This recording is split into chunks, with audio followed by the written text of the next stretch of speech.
வணிக மொழி, சமஸ்கிருதம் உலகத்தின் வேத மொழி, உருது உலகத்தின் கவிதை மொழி, சீனம் உலகத்தின் குறியீட்டு மொழி, பிரெஞ்சு உலகத்தின் பிழைப்பு மொழி, தமிழ்தான் உலகத்தின் தாய்மொழி என்பதனால் நம் தாய்மொழியாகிய தமிழன்னைக்கு உங்கள் கைத்தட்டலோடு என் தலை வணக்கங்கள்.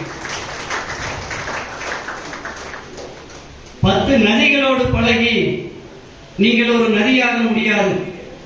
10 பறவைகளோடு பழகி நீங்கள் ஒரு பறவையாக முடியாது. 10 மரங்களோடு பழகி நீங்கள் ஒரு மரமாக முடியாது. 10 மலர்களோடு பழகி நீங்கள் ஒரு மலராக முடியாது. ஆனால் 10 புத்தகங்களோடு பழகி பாருங்கள், நீங்கள் 11வது புத்தகமாக படிக்கப்படுவீர்கள் என்ற சிந்தனையின் அடிப்படையில் இந்த புத்தக திருவிழாவை ஏற்பாடு செய்திருக்கக்கூடிய தமிழக அரசுக்கும் மாவட்ட நிர்வாகத்திற்கும் எங்கள் பட்டிமன்ற குழுவின் சார்பாக மனமார்ந்த நன்றிகளையும் வணக்கங்களையும் வாழ்த்துக்களையும் உங்கள் கைத்தட்டலோடு சொல்லி, தங்கம் இருக்கிற இடம் சொர்ணபுரி, தங்கம் இருக்கிற இடம் சொர்ணபுரி, தங்கமான மனசு கொண்ட மக்கள் இருக்கிற இடம்னா அதுதாங்க நம்ம கிருஷ்ணகிரி. அப்பேற்பட்ட கிருஷ்ணகிரி மக்களை வணங்கி கைத்தட்டலாம தாராளமா. எத்தனையோ இடங்கள்ல பேசினா கூட உண்மையிலே இவ்வளவு மகிழ்ச்சி இல்லைங்க. ஏன்னு கேட்டீங்கன்னா, மாடு கண்ணு மேய்க்க மேயிறத பார்க்க மந்தவெளி இங்கு இல்லையே, ஆடு போலி ஆட்டம் போட்டு விளையாட அரச மர மேடை இல்லையே, களை வண்டி பூட்டி கட்ட வண்டி ஓட்டி காணம் பாட வழி இல்லையே, தோழிகளை அழைச்சி பாட சொல்லி ரசிச்சு ஆட்டம் போட வழி இல்லையே, ஒரு இந்திரத்தை போல அடையுங்க உள்ள வாழ்க்கை அடையுங்க போய் சொல்ல மன இஷ்டப்பட வல்ல நம்ம ஊரை போல ஊரும் இல்ல, சொர்க்கமே என்றாலும் அது நம்ம ஊரை போல வருமா, அது என் நாடு என்றாலும் அது நம் நாட்டுக்கு ஈடாகுமா, பல தேசம் முழுதும் பேசும் மொழிகள் தமிழ் போல் இனித்திடுமா, சொர்க்கமே என்றாலும் கிருஷ்ணகிரியை போல வருமா, அது எந்த கல்லூரி என்றாலும் நம்ம சந்தியா கல்லூரி போல வருமா, நான் பிறந்தது தர்மபுரி என்றாலும் என்னை தத்தெடுத்து வளர்த்து ஆளாக்கி என்னை நடுவராக்கி அழகு பார்க்கின்ற கிருஷ்ணகிரி மண்ணையும் கிருஷ்ணகிரி மக்களையும் மீண்டும் ஒருமுறை வணங்கி, இந்த உலகத்திலேயே சிறந்தவர்கள் யார் தெரியுங்களா? இந்த உலகத்திலேயே சிறந்தவர்கள் யாருன்னு கேட்டீங்கன்னா, மற்றவர்கள் உயர்வதற்காக தான் உயர்வர்கள் தான் உலகத்திலேயே சிறந்தவர்கள். அப்படி பேசி பேசி பெயர் பெறுவதற்கு மத்தியில் எங்களை போன்ற பேச்சாளர்களை பேச வைத்து பெயர் பெற்றுக் கொண்டிருக்கூடிய கிருஷ்ணகிரி அன்பு குளோபல் குடும்பத்தை சார்ந்த திருமதி உஷா அன்பு உள்ளிட்ட அத்துணை உறவுகளுக்கும் ஒரு நல்ல கைத்தட்டை கொடுக்குமாறு அன்போடு கேட்டுக்கொண்டு, இன வேதமை எதிர்த்து 27 ஆண்டுகள் சிறையில் இருந்து வெளியே வந்த நெல்சன் மண்டேலா அவர்களுக்கு தென்னாப்பிரிக்க மக்கள் கொடுத்த பரிசு அந்த நாட்டினுடைய அதிபர் பதவி. அவர் அதிபராக பதவியேற்றுக் கொண்ட பிறகு தன்னோட அமைச்சரவையில் பதவியேற்கக்கூடிய 9 நபர்களையும் அழைத்து, நீங்கள் பதவியேற்பதற்கு முன்பாக இந்தியா இருக்கின்ற திசையை நோக்கி வணங்கிவிட்டு அதன் பிறகு பதவியேற்றுக் கொள்ளுங்கள் என்று சொன்னார். அந்த 9 நபர்களும் அவ்வாறே இந்தியா இருக்கின்ற திசையை நோக்கி வணங்கி அதன் பிறகு பதவியேற்றுக் கொண்டார்கள். பதவியேற்பு நிகழ்ச்சி எல்லாம் முடிந்துவிட்டது. அந்த 9 அமைச்சர் பெருமக்களும் நெல்சன் மண்டேலா அவரிடம் வந்து, ஐயா, இன விடுதலைக்காக 27 ஆண்டுகள் சிறையில் இருந்த உங்களை நோக்கி எங்களை வணங்க சொல்லியிருக்கலாம், அல்லது நம் நாட்டு மக்களை நோக்கி வணங்க சொல்லியிருக்கலாம். ஆனால் அவ்வாறு இல்லாமல் இந்தியா இருக்கின்ற திசையை நோக்கி வணங்க சொல்லியதற்கான காரணம் என்ன என்று கேட்டார்கள். அதற்கு நெல்சன் மண்டேலா அவர்கள், நான் ஏன் இந்தியா இருக்கின்ற திசையை நோக்கி வணங்க சொன்னேன் தெரியுமா? ஏனென்றால் அதுதான் அகிம்சை பிறந்தவன், அதுதான் காந்தி பிறந்தவன், நம் இன விடுதலைக்கான உணர்வை ஊட்டிய மண், அந்த தாய் திருநாளை இந்திய நாட்டு மண் என்று சொன்னால் எப்பேற்பட்ட பெருமன், தாராளமா மகிழ்ச்சியாக கைதட்டலாம்.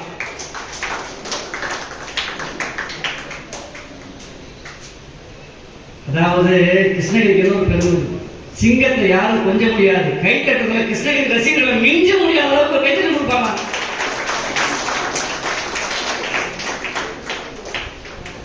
மதுரை மீனாட்சி அம்மன் கோயில்ல கிழக்கு மேற்கு வடக்கு தெற்குன்னு 4 கோபுரங்கள் இருக்கு. அது தெற்கு கோபுரம் மட்டும் கொஞ்சம் உயரமா இருக்கு. ஏன்னு கேட்டீங்கன்னா, இந்தியாவின் தென்பகுதியில் இருக்கக்கூடிய தமிழகத்தில்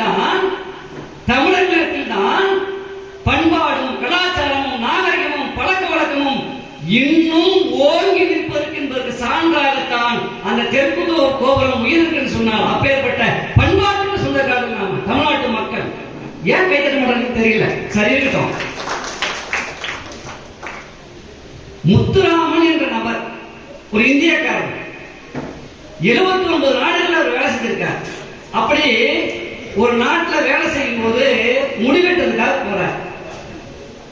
அந்த முடிவெட்ட தொழிலாளி கண்ணாடி முன்னாடி தனக்கு தானே பேசிட்டு இருக்கார். அவர்கிட்ட கேட்டார், என்னங்க தனக்கு தானே பேசுறீங்க, நீங்க பேசின பாஷை என்ன மொழிங்கன்னு கேட்டார். சார், நான் பேசின பாஷை அரபிக் மொழி சார். உலகத்துல மொத்தமா 400 பேர் தான் அந்த மொழியை பேசுறாங்க. நான் யாரையாவது நேரில் சந்திச்சு பேசணும் அப்படின்னு சொன்னா 400 கிலோமீட்டர் போயிட்டு வரணுங்க. அது தினந்தோறும் சாத்தியம் இல்லை. சரி, போன்ல பேசலாம்னு சொன்னா கூட வாடிக்கையாளர்கள் வந்துடுறாங்க, பேச முடியறதில்ல. என் தாய்மொழி மறந்து போயிடுன்னு சொல்லி ஆளுங்களாத நேரத்துல இப்படி தினந்தோறும் பேசி பார்த்துருக்கேன் சார் சொன்னா, அன்புக்குரிய தமிழ் நெஞ்சங்களே, ஏறத்தாழ உலகம் முழுவதும் 12 கோடி பேர் பேசக்கூடிய உலகின் ஒப்பற்ற ஒரே மொழி நம் தாய்மொழியான தமிழ் மொழி தான். இதுதான் நமக்கு தெரியும். இயேசு பெருமான் பேசிய ஈப்ரு மொழி இன்று வழக்கில் இல்லை. புத்தர் பெருமான் பேசிய பாலி மொழி இன்று வழக்கில் இல்லை. சாக்ரடீஸ் பேசிய கிரேக்க மொழி இன்று வழக்கில் இல்லை. ஆனால் 2000 ஆண்டுகளுக்கு முன்பு என் முப்பாட்டன் சொன்ன சொல்லும் பொருளும் இன்றும் என் மகனுக்கும் என் மகன்களுக்கும் புரிகிறது, கைத்தட்டுகிறார் என்று சொன்னால் அதுதான் தமிழர்களுக்கு கிடைத்த பெருமை.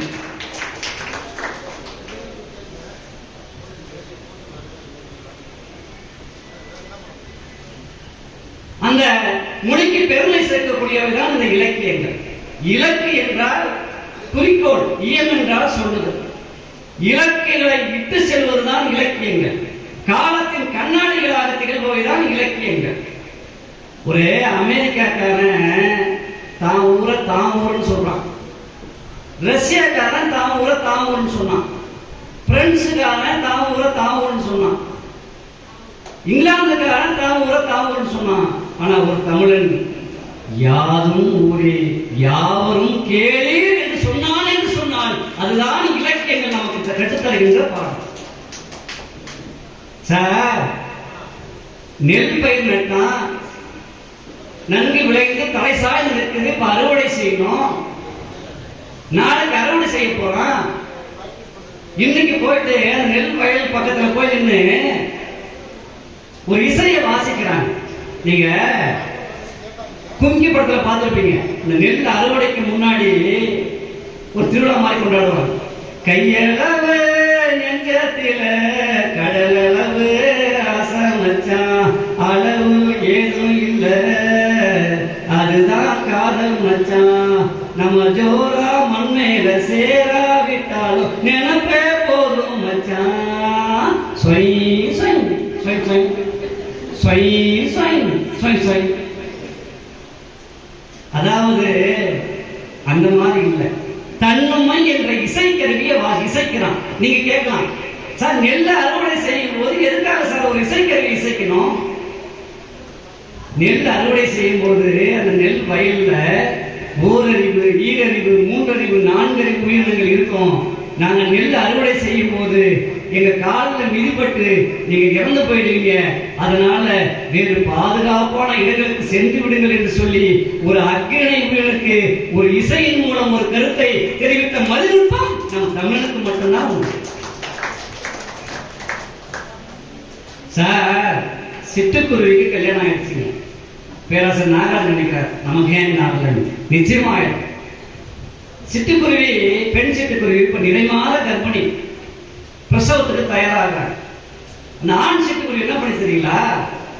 ஒரு கரம்புல ஒரு சிறு பள்ளத்துல கரும்பு பூக்களை கொண்டு வந்து ஒரு புதிய வீட்டை உருவாக்குச்சு. தன் வாரிசை ஈன்று கொடுக்கும் இடம், அதற்கு பேர் தமிழன் வைத்தான் ஈன் இல். ஈன்று கொடுக்கும் இடம் ஈன் இல் என்று ஒரு பள்ளத்தை இல்லமாக கருதுகின்ற உள்ளம் நம் தமிழனுக்கு மட்டுமே உண்டு என்று சொன்னார். இதுதான் இலக்கியங்கள் நமக்கு கற்றுத்தரக்கூடிய பாடம். அணுவை துளைத்து ஏழு கடலை பூட்டி புழுக்க தரித்த குரல் என்று சொன்னார் அவையார். அந்த அவையார் தான் இந்த புத்தக திருவிழாவுக்கு ஒரு முன்னோடி. ஓதாமல் ஒரு நாளும் இருக்க வேண்டாம் அப்படின்னு சொன்னார். இளமையில் கல் அப்படின்னு சொன்னார். சார், ஒரு மனிதனுக்கு எதுங்க அழகு? நம்ம போடுற உடையா, இல்ல நம்ம நடக்கிற நடையா, இல்ல உண்ற உணவா? சில பேர்லாம் பாருங்க, அதற்கு லிப்ஸ்டிக் போடுறாங்க, கட்டிங் கட்டாம பாருங்க, பைபாஸ் கட்டிங் கட்டுறான். நான் ஒரு பையன்கிட்ட கேட்டேன், என்னடா ஐயா அது 8 வழி சாலையா, கோர்ட்ல கேஸ் எடுத்து முடிஞ்ச பின்னாடி மாத்திக்கிறேன். சில பேர்லாம் வைக்க போர் கட்டிங் கட்டுறான். என்னென்ன அக்க போர் பண்றான் தெரியுமா? சார், ஒரு மனிதனுக்கு எதுன்னு கேட்டீங்கன்னா நேர்மையையும் ஒழுக்கத்தையும் தரக்கூடிய கல்விதாங்க அழகு. கல்வியே அழகு என்று சொல்கிறது நாளையா. அப்பேற்பட்ட கல்வியை போதிக்கிற ஆசைகள் நாங்க. முன்னெல்லாம் ஒரு காலத்துல காதை தொட்டா பள்ளிக்கூடம் சேர்த்துவாங்க. என்னை எங்க அம்மா கூட்டு போனாங்க பள்ளிக்கூடம் சேர்த்துறதுக்கு. காதத்தோட சொன்னாங்க, நான் போய் டீச்சர் காதை தொட்டேன். அப்புறம் சேர்த்துக்கிறான்னு வச்சுங்க. அப்பெல்லாம் பள்ளிக்கூடம் சேர்க்கும் போது என்ன சொல்லுவாங்கன்னு கேட்டீங்கன்னா, சார் கண்ணு 2 மட்டும் விட்டுரும் சார், தோட குடிச்சு எடுத்துங்க சார் சொல்லுவாங்க. இன்னைக்கெல்லாம் அப்படி இல்லை. டே கண்ணா, வாத்தியாரம் பத்திரமா பாத்துக்கடா. அது என்னெல்லாம் பார்த்து சொல்றாங்க, டே இந்த தமிழ் வாத்தியார் பார்த்தா பாவமா இருக்கிற ஓம குச்சி மாதிரி இருக்கிறாரு பாத்துக்கிறாங்க. அதுல பையன் சொல்றான், அப்பா என் லைன்ல அவன் கிராஸ் ஆகாத வரைக்கும் ஒன்றும் பிரச்சனை இல்லை, மீறி என் லைன்ல கிராஸ் பண்ணாருன்னா அது ஒண்ணு என் கையில் இல்லை பாருங்க. இன்னைக்கு நிலைமை மாறி போச்சு சார். 2.5 வயசு ஆகவே இல்லை சார், பையன் 3 கேஜி இருக்கானே சார், பிரிகேஜி சேர்த்துறாங்க. இந்த பிரிகேஜிக்கு சிலபஸ் என்ன தெரியுமா உங்களுக்கு? யாருக்காவது பிரிகேஜிக்கு சிலபஸ் தெரியுமா? இந்த பையன் விரல் சொல்லுவான், அதை பிரிச்சு விட்டா அதுக்கு பேர் தான் பிரிகேஜி. அதுக்கு நம்ம பீஸ் கட்டணும் வந்துட்டோம். யோசனை பண்ணி பாருங்க சார். இன்னைக்கெல்லாம் பையன் மாறி போயிட்டான் சார். எழுதுறா அப்படின்னு சொன்னேன், குருவே துணை எழுதுறான்னா குரு வேதனைன்னு எழுதுறான். எங்கோ மனம் பறக்கிறது எழுதுறான்னு சொன்னேன், எழுதிக்கிறான் என் கோமனம் பறக்கிறது. நீங்க சிரிக்கிறீங்க, பறந்து ஏன் கோமனம் இல்லை? வாச ரோஜா வாடி போகலாமா எழுதுறான்னு, வாடி சரோஜா ஓடி போகலாமா எழுதுறான். இயேசு விடுவிக்கிறார் எழுதுறான்னா இயேசு வீடு விற்கிறார்னு எழுதிக்கிறான்.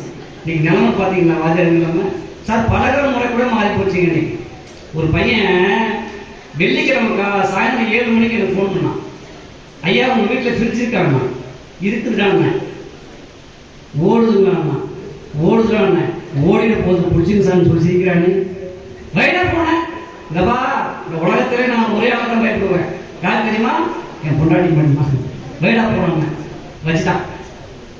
அடுத்த நாள் காலையில் 7 மணிக்கு நான் அவசரமாக ரெடி ஆகிட்டு இருக்கேன். அதே பையன் ஃபோன், சார் உங்கள் வீட்டில் ஃப்ரிட்ஜ் இருக்கா சார்னா. கொஞ்சம் உஷாராயிட்டு இல்லைடான்னு, நான் அப்போவே சொன்னேன்ல சார் ஃப்ரிட்ஜு ஓடிடுன்னு, வீணா ஃப்ரிட்ஜு போச்சா சார். ரைடா போனான்னு சொல்லிட்டு நேராக ஸ்கூல் போகிறேன். காலையில் 10 மணிக்குங்க. நீங்களாம் கேட்டால் ஆச்சரியப்பட்டுருவீங்க, ராக்கெட் விட்டுருந்தான். டே கோபாலு, முன்னாடி படிச்சு பக்கமாக வந்துருச்சு, 2 கேள்வி படிச்சா 4 மார்க் வரும், இப்படி பண்ணுறேடான்னு. ஐயா டாக்டர் ஏபிஜே அப்துல் கலாம் என்ன சொல்லியிருக்கார்? சந்திராயனுக்கு ராக்கெட் கூட சொல்லியிருக்காருல்ல, அதனாலதான் பக்கத்து பேச்சு சந்திராயன் ராக்கெட்டோட பயிற்சி பண்ணிட்டு இருக்கான்னு சொல்றாங்க. திரும்பி பார்க்கிறேன், சந்திராயன் 2 மாதிரி இன்னொரு ராக்கெட் எடுத்து பார்த்தா கவிதை எழுதியிருக்கான். அன்பே எலிஷா, உன் காலில் என்ன கொலுசா, உன்னை பார்த்ததும் என் இதயம் உருகுகிறது ஐசா, நாம ஓடி போலாமா நைசான்னு எழுதியிருக்கானே. இப்பேற்பட்ட மாணவர்களுக்கும் இன்றைக்கு நம்ம ஆசிரியர் பெருமக்கள் பாடம் நடத்துகிறாங்கன்னு சொன்னா, சார் சுதந்திர போராட்ட தியாகி பாலகங்காதர திலகர் கேட்கிறாங்க, சார் இந்தியா சுதந்திரம் அடைந்த பிறகு உங்களுக்கு குடியரசுத் தலைவர் பதவி கொடுக்குறாங்க, இல்ல பிரதமர் பதவி கொடுக்குறாங்க, நீங்க எந்த பதவியை ஏற்றுங்கன்னு கேட்கிறாங்க. அதுக்கு பாலகங்காதர திலகர் சொல்றார், எனக்கு அந்த 2 பதவியும் வேண்டாம், நான் ஆசிரியர் பதவி எடுத்துக்கிறேன்னு சொன்னார். ஏன்னு கேட்டீங்கன்னா, நான் பிரதமரானா இந்தியாவுக்கு ஒரு பிரதமர் தான் கிடைப்பார். நான் குடியரசுத் தலைவரானால் இந்தியாவுக்கு ஒரு குடியரசுத் தலைவர் தான் கிடைப்பார். ஆனால் நான் ஆசிரியரானால் இந்தியாவுக்கு 100 பிரதமர்களை உருவாக்குவேன், 100 குடியரசுத் தலைவர்கள் உருவாக்குவேன் சொன்னா அப்பேற்பட்ட ஆசிரியர்கள் இன்னைக்கு அப்பரடிகள் அந்த பக்தியில இருக்கிற சொன்ன மாதிரி என் கடன் பணி செய்து கிடப்பதே அப்படின்னு எங்களை மாதிரி ஆசிரியர் பெருமக்கள் எல்லாம் ஒரு விடியலை நோக்கி நாங்க காத்துட்டு இருக்கிறோம். விடியல்னா என்னன்னு தெரியும். இந்த சிபிஎஸ் எப்ப ஜிபே பாகன்றதுதான் எங்களுடைய விடியலா இருக்கு. சரி, சிரிக்கிறாங்க, தெரிஞ்சவங்க சிரிக்கிறாங்க. ஆக இப்பேற்பட்ட சூழ்நிலையில இலக்கியங்கள் என்பது இன்புற்று மகிழவா பின்பற்று மகிழவான் பின்பற்றி வாழவா அப்படின்னு அற்புதமான தலைப்பு. 6 அறிஞர் மக்கள் ரொம்ப அற்புதமா பேச வந்திருக்காங்க. அதுல இன்புற்று மகிழவே என்ற அணியினுடைய தலைமை பேச்சாளராக கார்ல் மார்க்ஸ் பேசினார், உலகம் முழுக்க புதிய சிந்தனை பிறந்தது. இங்கர்சால் பேசினார், இனவெறிக்கு முடிவுரை வந்தது. தந்தை பெரியார் பேசினார், சமத்துவம் பிறந்தது. அண்ணா பேசினார், மொழி வளர்ந்தது. கலைஞர் பேசினார், முத்தமிழும் சிறந்தது. தம்பி தகடூர் தமிழன் தங்கமுத்து பேசினான், சங்கரா தொலைக்காட்சியிலே 2 லட்சம் ரூபாயோடு மாநில அளவில் முதல் பரிசு கிடைத்தது. அவரை தலைமை தாங்கி அறிமுகப்படுத்தி இல்லை இலக்கியங்கள் என்பது பின்பற்றி மகிழத்தான். புத்தகங்களோடு சாதிக்க நினைப்பவன் புத்தகங்களோடு இருப்பான், சாதனை புரிந்தவன் புத்தகங்களில் இருப்பான் என்று சொல்லி எப்போதுமே கைகளில் புத்தகங்களோடு பகுத்தறிவையும் இலக்கத்தையும் இலக்கியத்தையும் இரு கண்களாக கொண்டு தமிழகம் முழுக்க ஒரு பேச்சு பறவையாக பறந்து தமிழ் பணி ஆற்றக்கூடிய முனைவர் பெற்ற ஆய்வாளர் செல்வி ஆசிகா அவர்களை அறிமுகம் செய்து உங்கள் கைத்தட்டலோடு செல்வி ஆண்ட சைனி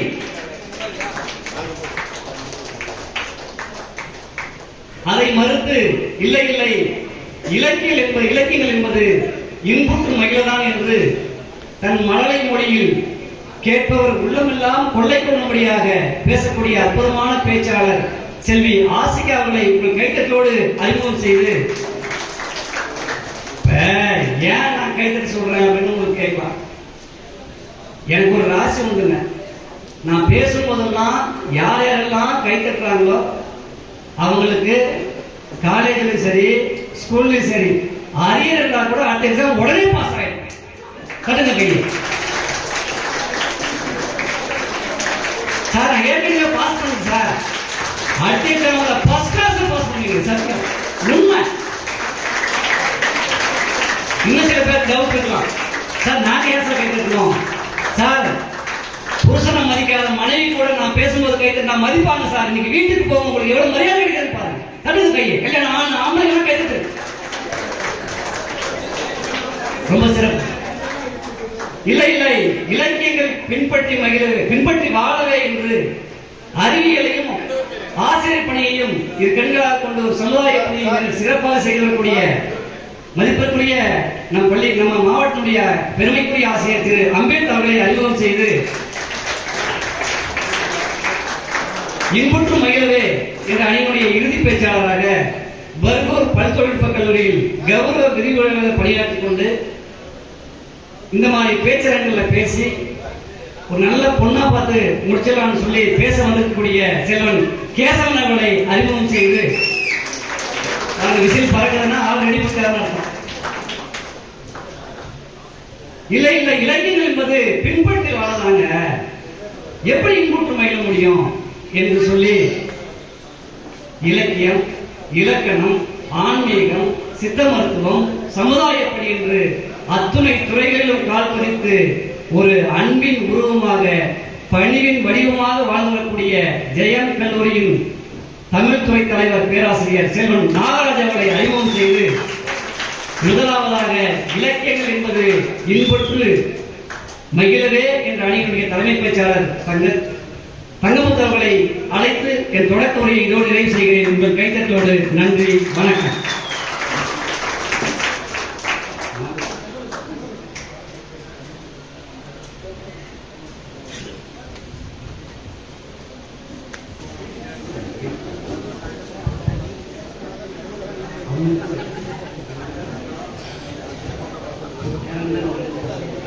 முத்து கடல் பதித்து மூன்று நெறிவளத்து கட்டு களை மிகுந்த தாயகமே, கத்தும் கடல் மீது கலங்களில் விளையாடு காவலன் தென்பாண்டியன் மண்டலமே, நதியில் விளையாடி தென்ன மடியில் தவந்தோடிய தமிழ் தாயின் தலைமகன் கூத்தன் இருந்தான், குரலரசன் இங்கிருந்தான், வார்த்தை தமிழுக்கு வித்திட்ட தமிழ்வேந்தன் கம்பன் இருந்தான், வயதான தமிழ் பாட்டி அவை இருந்தால், புலிச்சோழ நாடடைந்த புகழேந்தி நக்கீரன் நன்னாக நப்பசலை ஓங்குரு சாத்தான் உன் சாத்தான் சிலம்பெடுத்த தக்கோடு என காவலர்கள் மூவருமே காத்து நின்ற வாழ்வுக்கு காவலானா நம்பி பாட்டெடுத்த அவன் தம்பி இத்துணை பேர் அத்துணை பேரும் மொத்தமாய் திரண்டு யாப்பிள்ளா பாடலும் யா சொல்லும் கவிதை எனும் மா பலா போல் எண்ணி மடியிலே வாங்கிக் கொண்டு காப்பில்லா தமிழர் நெஞ்சில் காலமெல்லாம் வாழி மூப்பில்லா தமிழால் இந்த அவையை முதலில் வணங்குகிறேன். அவை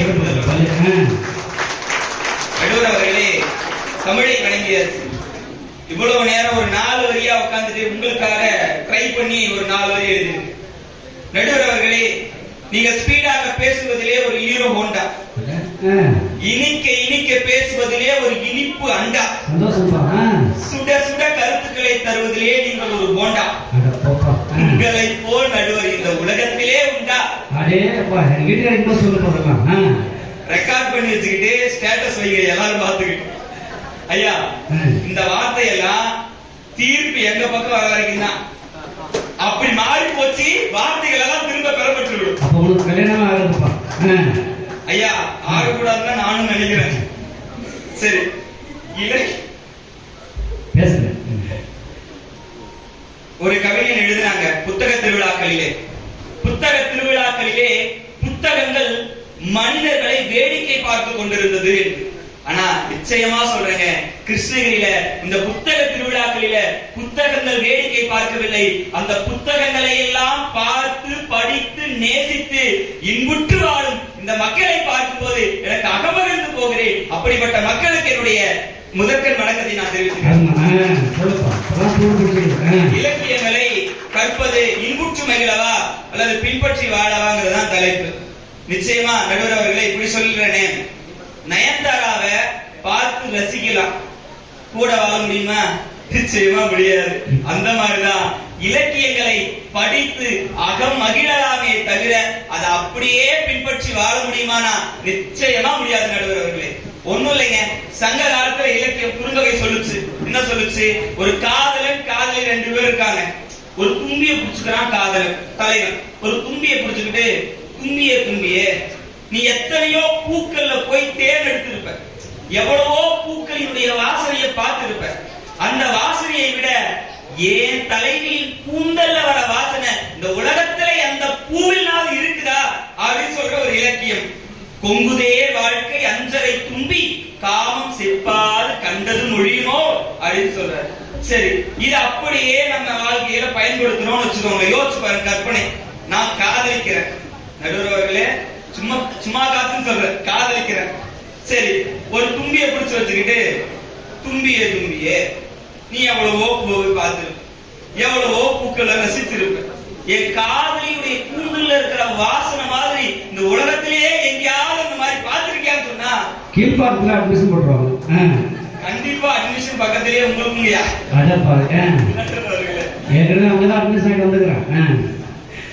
அப்படி யோசிச்சு பாருங்க. பக்கம் இருக்க நினைப்பான், மச்சான் மரம் கலண்டுருச்சுடா அப்படின்னு நினைப்பானா இல்லையா? இன்னைக்கு கூந்தல்லாம் இல்லைங்க, ஜவுரி முடி வச்சிட்டு இருக்கிற காதலிகளை வச்சிருக்கிற நிலைமையை கொஞ்சம் யோசிச்சு பாருங்கள. இப்படி இருக்கக்கூடிய காலகட்டத்துல எங்க அந்த இலக்கியத்தை அப்படியே பின்பற்ற முடியும்? நடுவர் அவர்களே, அப்படியே இந்த கம்ப ராமாயணத்துல அனுமனுடைய பாத்திரத்தை அழகா கம்பன் வடிச்சிருப்பான். நம்ம எல்லாருமே பார்ப்போம்ல, அனுமனை எப்படி பார்த்திருப்போம்? ஒரு சஞ்சீவி மலையை தூக்கி போற மாதிரி பார்த்திருப்போமா? அந்த மலையினுடைய தன்மையை நம்ம அழகா கம்பன் எழுதுறான். 1000 யோசனை அகன்று நீ உயர்ந்து 1000 யோசனை ஆழ்ந்தது அம்மலை ஏனும் மாத்திரத்து உருகை ஏந்தினன் தாயினன் உலகலாம் வந்த சீர்த்தி என்ன அனுமன் அழகா சொல்றான். ஒண்ணு இல்லைங்க, அந்த மலை எப்படி இருக்கான்? 1000 மைல் தூரம் அப்படி நீண்டு இருக்க, 1000 மைல் தூரம் அப்படி ஆழமா இருக்கு. இந்த மலைய எவ்வளவு நேரத்துல அனுமன் தூக்குறாருன்னா, ஏ அப்படின்னு சொல்ற நேரத்துக்குள்ள தூக்குறாங்க. இத கற்பனையா நினைச்சு நம்ம பிரமிச்சு பார்க்கலாமே தவிர, நான் அனுமன் மாறிங்க நடுவர் அவர்களே, நான் ஒரு அனுமன் மாதிரி வச்சுக்கோங்களேன். இங்க பக்கத்துல கருமலை இருக்குல்ல, கருமலையை தூக்கலாம். இந்த பக்கம் 3 பேர் வாங்க, இந்த பக்கம் 3 பேர் வாங்க. குடிச்சு அந்த மலையை தூக்கி தோல் மேல வைங்க, நான் தூக்குறேனே. இந்த கவுண்டமணி சொல்லுவாங்க இல்லையா ஒரு படத்துல, மலையை தூக்கு போற வாங்க வாங்க வாங்க வாங்க கூப்பிட்டு ஊரே வாங்கன்னு சொல்லிட்டு, அந்த மாதிரி மலையை தூக்கணும்னா இப்படிதாங்க நடக்கும். சரி, அப்படியே அனுமனுடைய வீரத்தை அழகா கம்பன் வடிக்கிறான். கால்களால் பலர், தடக்கைகளால் பலர், தாங்கும் தோள்களால் பலர், வாள்களால் பலர், தம் குத்துக்களால் பலர், நிறைய பேர் அடிச்சு துவம்சம் செய்யறான். நான் பேர் படிச்சுட்டேன்னு வச்சுக்கோ, படிச்சுட்டு பின்பற்றுறேன். இந்த பக்கம் ஒரு 10 பேர் அடிக்கிறேன், இந்த பக்கம் ஒரு 10 பேர் அடிக்கிறேன்னா அடுத்த நிமிஷமே 6 மாசம் ஜெயில தூக்கி போய் கழுதிக்க வச்சிருவாங்களா இல்லையா? அப்போ அந்த வன்முறை அப்படிங்கிற ஒரு விஷயத்த அனுமன் கிட்ட இருந்து நம்ம அப்படியே எடுத்து இந்த வாழ்க்கையில நடைமுறை வாழ்க்கையில பயன்படுத்தவே முடியாது. ஆனா பார்க்கலாம், அனுமன் பாரு எவ்வளவு பேர் அடிச்சிருக்கிறாரு, அனுமன் எவ்வளவு பெரிய மலையை தூக்கி இருக்கிறாரு, பார்த்து ரசித்து பிரமித்து அகமகிழலாமே தவிர அதை அப்படியே பின்பற்றி வாழவே முடியாது நடுவர் அவர்களே. சரிங்க, இந்த இன்னைக்கு இருக்கக்கூடிய வளங்களான கற்பனை நயத்தோட அழகா ஒரு சீவக சிந்தாமணியில ஏமாந்த நாட்டினுடைய வளத்தை எழுதுறாங்க. எப்படி இருக்கான்? காய்மாண்ட தெங்கில் பழம் வீல கமுகின் நெற்றி பூமாண்ட தீன் தேன் தொடை கீறி வருக்கை போட்டு தேமாங்கனி சிதறி வாழை பழங்கள் சிந்தும் ஏமாங்கதம். ஒரு நாடு எப்படி இருக்கான்? ஒரு பெரிய உச்சியில் இருக்கக்கூடிய தென்னை மரம், அந்த தென்னை மரத்துல இருந்து வீழக்கூடிய அந்த தென்னங்காய் பாக்கு மரத்து மேல இருக்கக்கூடிய தேன் அடைய கிழிச்சுக்கிட்டு கீழே வந்து அப்படியே அந்த பலாப்பழங்கள் இருக்குல்ல, பலாப்பழத்து மேல விழுந்து சிதறுதான். அந்த பலாப்பழம் சிதறி மாங்கனிகள் சிந்தி வாழைப்பழமா சிதறி விழுந்து கிடக்குதான். இதை பார்க்கவே இதை கேட்கவே அவ்வளவு இனிமையாகவும் பிரமிப்பாகவும் இருக்கு. ஆனா இப்ப அந்த மாதிரி வாழை மரம், பலாமரம், அப்படியே மாமரம் ஒரே வச்சு வளர்க்க முடியுமா? அப்படியே வளர்க்கணும்னு வச்சுக்கோங்களேன். இந்த கொய்யாக்காய் இருக்குங்களா வீட்டுல, பூ பூத்து பிஞ்சாகிறதுக்குள்ளேயே கொஞ்சம் காயக்கட்டு பறிச்சு திங்கிறான். எங்கெங்க இன்னைக்கு பழம் பழுத்து தொங்கி வீழ்ந்து கிடக்குற மாதிரி இன்னைக்கு இருக்க முடியுமா? அப்போ அதெல்லாம் கற்பனையா இருக்கக்கூடிய விஷயங்களை தவிர அப்படியே இன்னைக்கு நடக்குமான்னு பார்த்தா நிச்சயமா முடியாது நடுவர்களே. சரி, வள்ளுவத்துல இப்படி பின்பற்றி வாழலாம்னு சொல்றாங்கல்ல, வள்ளுவத்தை எல்லாமே பின்பற்றி வாழ முடியுமா? நிச்சயமா முடியாது. வள்ளுவர் ஒருத்தர் திருக்குறள் சொல்றாரு, தெய்வம் தொழால் கொழுநன் தொழுதெழுவார் பெய்யென பெய்யும் மழை. இதுல பொருள் என்ன சொல்றாருன்னா, கடவுளையே வணங்காம ஒரு பெண் கணவன் தான் கண்கண்ட தெய்வம்னு தினைக்கும் வணங்கிட்டு இருக்கக்கூடிய ஒரு பொண்ணு மழை பெய்யுன்னு சொன்னா பெய்ஞ்சிடும் சொல்றாரு வள்ளுவர். அப்படியே இது அப்படியே நடக்குமா? யோசிச்சு பாருங்க. மழை பெய்யினாலும் பெய்யாது. இன்னைக்கு இருக்கக்கூடிய பெண்கள் கணவனுக்கு மரியாதையும் கொடுக்கறது இல்ல, மனுஷனாவே மதிக்கிறது இல்ல. எங்க தெய்வமா நினைச்சு வணங்குறது ஒண்ணு இல்லைங்க. வீட்டுல குழம்பா ரசமா என்னமா வச்சேன்னு கேட்டா போதும், உனக்கு ஆக்கி ஆக்கி போட்டோம்ல, இனி இனியும் சொல்லுவேன் இதுக்கு நாளையும் சொல்லுவேன்னு சொல்லி ஒரு பெரிய பிரச்சனையா இருந்துரும். நான் கல்யாணம் ஆகாத முன்னாடி இவ்வளவு ஆராய்ச்சி பண்ணிக்கிறேன்ப்பா. நடுவர்களே, நெருப்பு தொட்டு பார்த்துதான் சுடணும்ன்றது இல்ல, பார்த்தாலே தெரியாது சுடும் அப்படின்னு. பேசுப்பா பேசு, கல்யாணம் ஆகாத வரைக்கும் பேசுறேன் பேசு. ஒண்ணு இல்லைங்க, இன்னைக்கு உங்க வீட்டு பக்கம் வந்தேன், அக்கா வந்து சாப்பாடு செஞ்சு வச்சிருந்தாங்க. என்ன சாப்பாடுன்னு பார்த்தா ரவை உப்புமா. ஐயா என்னங்க ஐயா ரவை உப்புமா சாப்பிடுறீங்கன்னு பார்த்தா, தம்பி இப்படித்தான் நினைக்கும். திங்கக்கிழமை ரவை உப்புமா, செவ்வாய்க்கிழமை அரிசி உப்புமா, புதன்கிழமை ராகி உப்புமா, விசாலக்கிழமை சேமியா உப்புமா, வெள்ளிக்கிழமை அப்படியே ஒவ்வொன்னா போட்டு இந்த முந்திரி பருப்பு இதெல்லாம் போட்டு பாயாசமாங்கய்யா. இல்லப்பா அது ஸ்பெஷல் உப்புமா அப்படின்னு சொன்னீங்களா இல்லையா? ஆமாப்பா, இன்னொன்னு சொன்னேன், உன்னை கல்யாணம் பண்ணது ரொம்ப தப்புமான்னு சொன்னேன். நிச்சயமாக இந்த மாதிரி சாப்பாடு எதையாவது செஞ்சு வைக்கிறாங்க. இது ஏதாவது ஒரு சண்டைன்னு வச்சுக்கோங்க, அடுத்த நிமிஷம் என்ன பண்றாங்க, போனை போட்டு அடுத்த நிமிஷமே டைவர்ஸ் முடிச்சு புரட்ட விடுறாங்கன்னு சொல்ற ஒரு விஷயத்துக்காக டைவர்ஸ் வாங்கின கதைலாம் இன்னைக்கு நிறைய விஷயம் இருக்குது. இப்படி இருக்கக்கூடிய காலகட்டத்துல எப்படியே அந்த இலக்கியங்கள் எல்லாம் அப்படியே பின்பற்றி வாழ முடியும்? நிச்சயமா முடியாது. நடுவர் அவர்களே, இந்த பெரிய புராணம்ங்கிற இலக்கியத்துல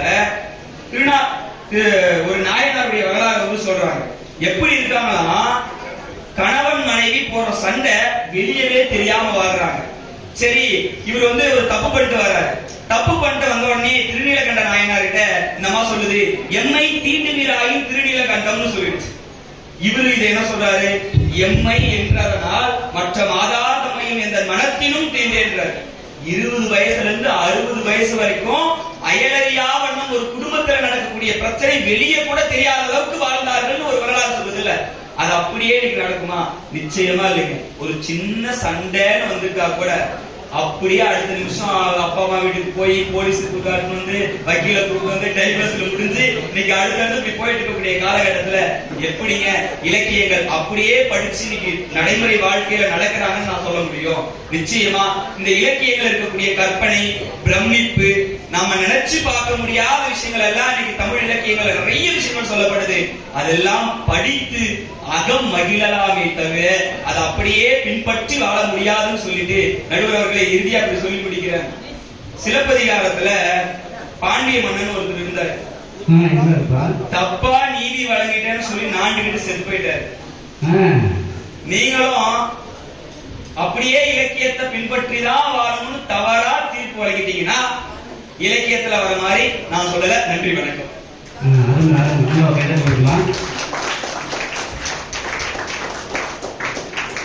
அதாவது எது சிறந்த பேச்சு? நினைத்ததெல்லாம் பேசுவதல்ல சிறந்த பேச்சு. ஒரு தவறான வார்த்தையை பேசிவிட வேண்டும் என்று மனது துடிக்கும் போதும் அதை பேசாமல் தடுத்து நிறுத்தி நிறைவான கருத்துக்களை பேசுவதுதான் உண்மையான பேச்சு. அற்புதமான கைத்தட்டு கொடுக்கலாம். அவர் நினைச்சிருந்தாருன்னா நான் மொக்கையோட சொல்லி கைத்தட்டு வாங்கிட முடியும். இலக்கியங்களை கொடுத்த தலைப்பா அற்புதமான ஒரு 2 கேள்வி கேட்டார். அதாவது தெய்வம் தொழால் கணவன் அப்படின்னு அந்த குழந்தை பத்தி சொன்னாங்களே, இன்னைக்கு அதெல்லாம் நடைமுறையில் இருக்கா சார்? அன்னைக்கெல்லாம் காலையில 4 மணிக்கு பிரம்ம முகூர்த்தத்தில் இருந்து காலை இருந்தவங்க கணவன் முகூர்த்தத்தில் முடிச்சுட்டு 4 மணிக்கு அவங்க கழுத தாலி தொங்கும். அன்னைக்கெல்லாம் தொங்குச்சு, இன்னைக்கு செல்போன் தொங்குது.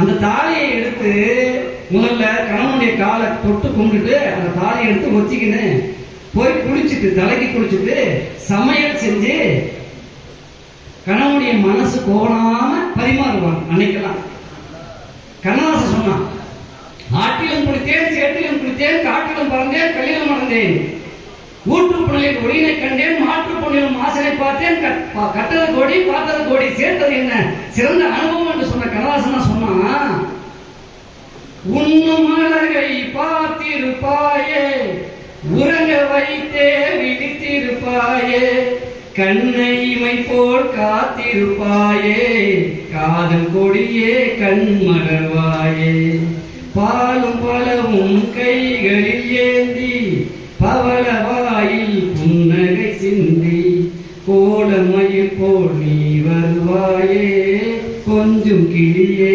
அமைதி கொள்வாயே. அப்படி யாராவது இன்னைக்கு பரிமாறாங்களையா? என்னைக்கு இன்னைக்கு இளைஞர்கள் பின்பற்றுறாங்க? எல்லாமே இன்புற்று மகிழ்வுதான் அப்படின்னு பேசியிருக்காங்க. உண்மையிலே நானே இருந்தா பேக் தூக்கி கீழே இறங்கிட்டு இருப்பேன். ஆனா தைரியமா அதுக்கு பதில் சொல்ல உங்கள் கைத்தட்டலோடு செல்வி ஆனந்த செய்தி அவர்களை அன்போடு அழைக்கின்றேன்.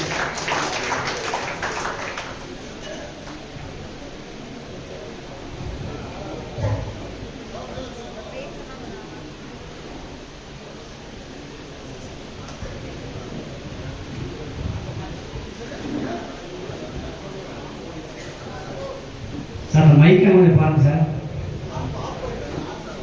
இல்ல பேசுறது எதாவது பாருங்க, செக் பண்ணிக்குமா. அனைவருக்கும் வணக்கம்.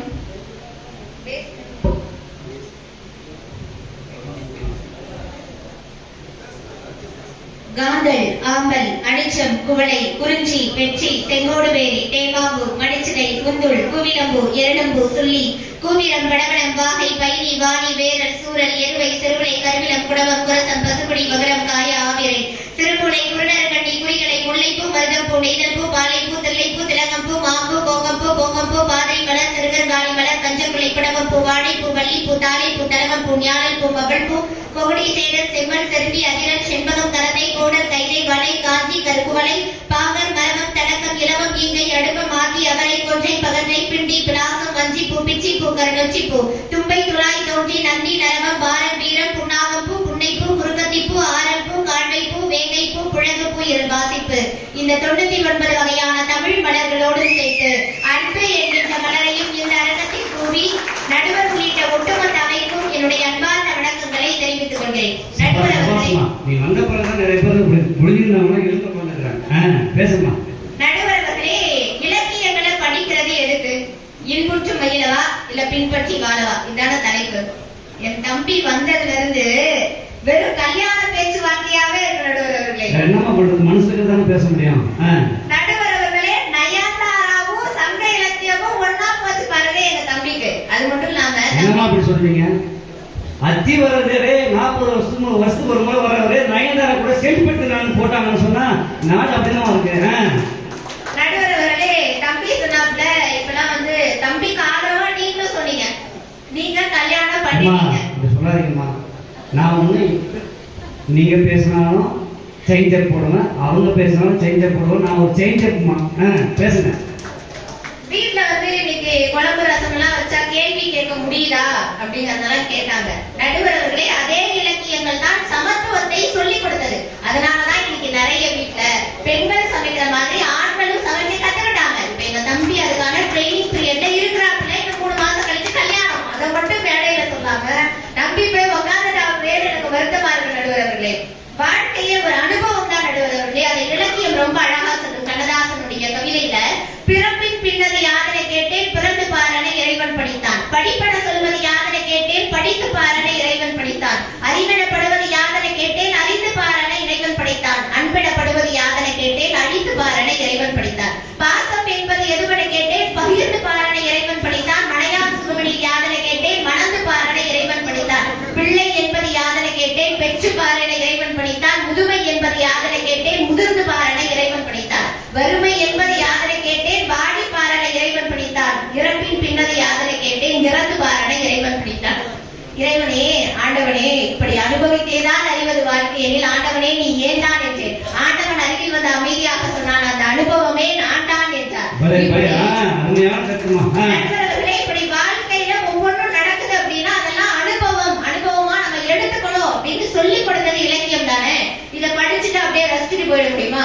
இப்ப இன்னைக்கு புத்தக திருவிழா நடந்துட்டு இருக்கு. இவ்வளவு புத்தகங்கள் நமக்காக வச்சிருக்காங்க நடுவர்களே. புத்தகம் வாங்குறதுக்கு இவ்வளவு பேர் வந்திருக்காங்க.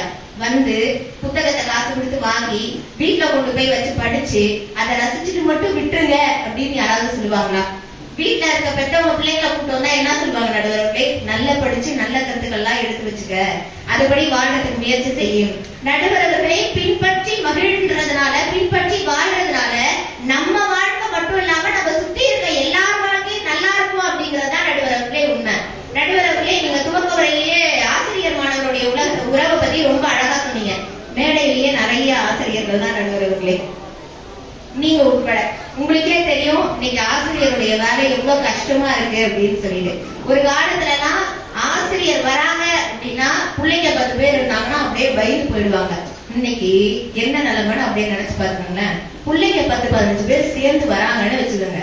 ஒரு டீச்சர் இருந்தா இன்னைக்கு என்ன பிரச்சனையை கொண்டு வர போறாங்கன்னு தெரியலையே, என்ன ரூபத்துல வரப்போகுதுன்னு தெரியலையே அப்படிங்கிற நிலைமைக்கு வந்துச்சு. நானும் அப்படிங்கம்மா, இப்ப கூட கையில குச்சி இல்லாம நான் ஒரு நாள் கூட போறதில்ல.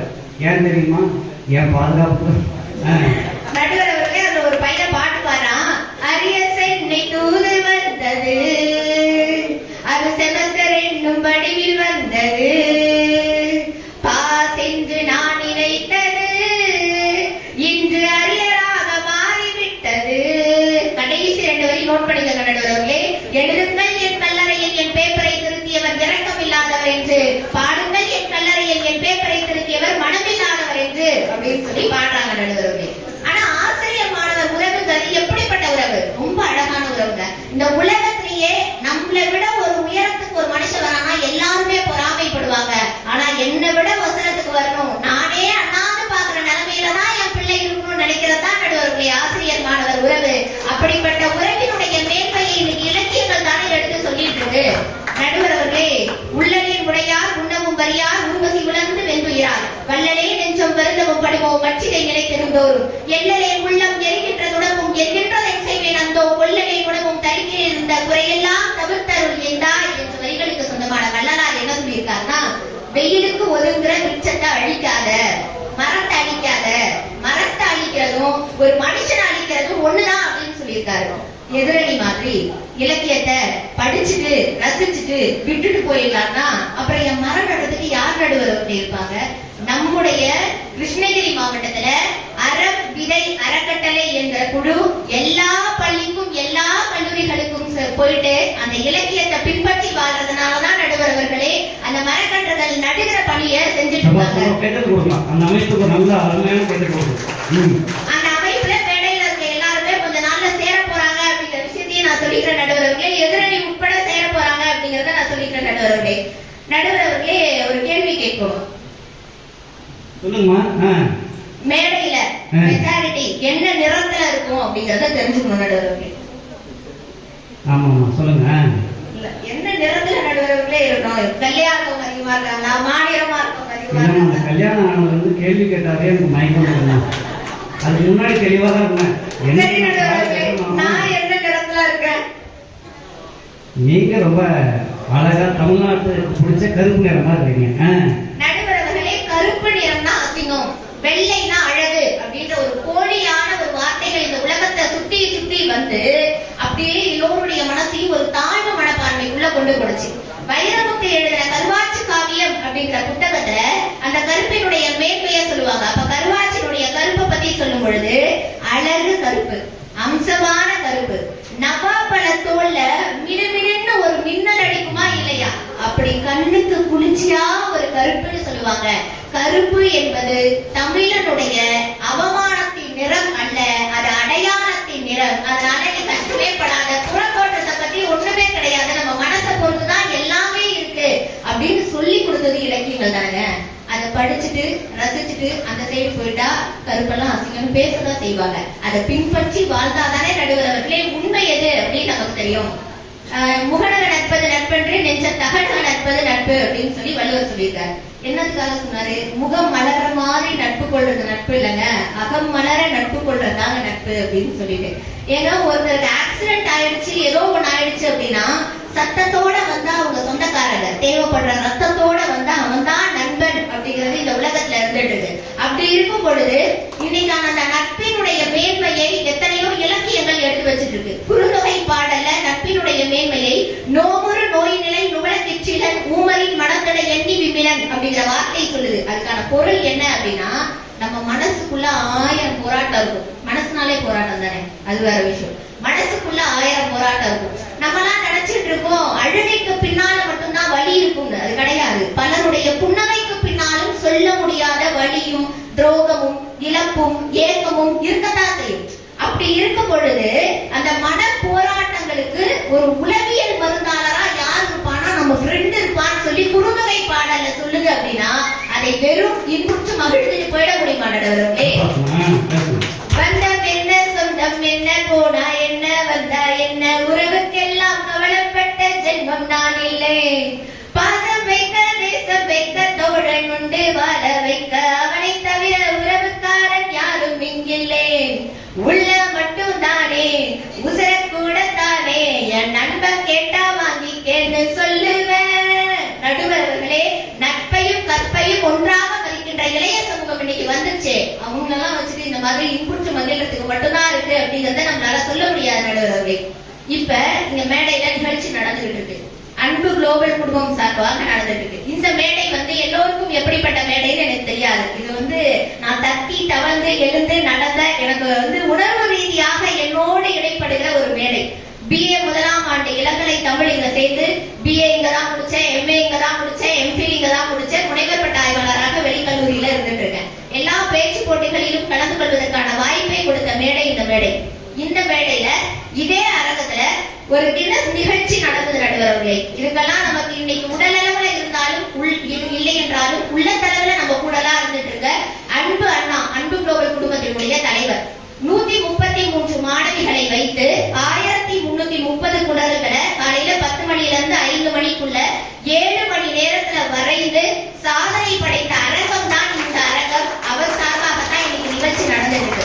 ஒருவேளை உருவத்தோட இங்க உட்கார்ந்து அவர் இந்த கேள்விகளை நம்ம பேசுறதை கேட்காம போனா நிச்சயமா அவருடைய ஆத்மா ஏதோ ஒரு இடத்துல இருந்து நம்ம பேசுறதை கேட்டுட்டுதான் இருக்கும். அவர் அடிக்கடி சொல்லுவாரு, இலக்கியங்களை படிச்சு நம்ம ரசிக்கிறதோட போயிடக்கூடாது, பின்பற்றி வாழணும்னு. வீழ்வேன் என்று நினைத்தாயோ என்ற வாசகத்தை அடிக்கடி நினைவுபடுத்திக் கொண்டிருக்கிற அன்பண்ணாவுடைய வாசகத்தையும் அன்பண்ணா சார்பாக இந்த மேடையிலே நான் சமர்ப்பிக்கிறேன் நடுவர் அவர்களே. நடுவர் அவர்களே, நீங்க முன்னிலையில பேசும்போதே யாரும் ஒரே யாவரும் கேளீர் அப்படிங்கிற வாசகத்தை சொன்னீங்க. நம்மளாம் எல்லாரையும் நம்ம சொந்தம் நம்ம பந்தோம்னு நினைக்கிற ஆட்கள். சென்னையில நாங்கெல்லாம் பொருந்தியா வந்தாலே அவர் சொந்தமா நினைக்கிறோமா?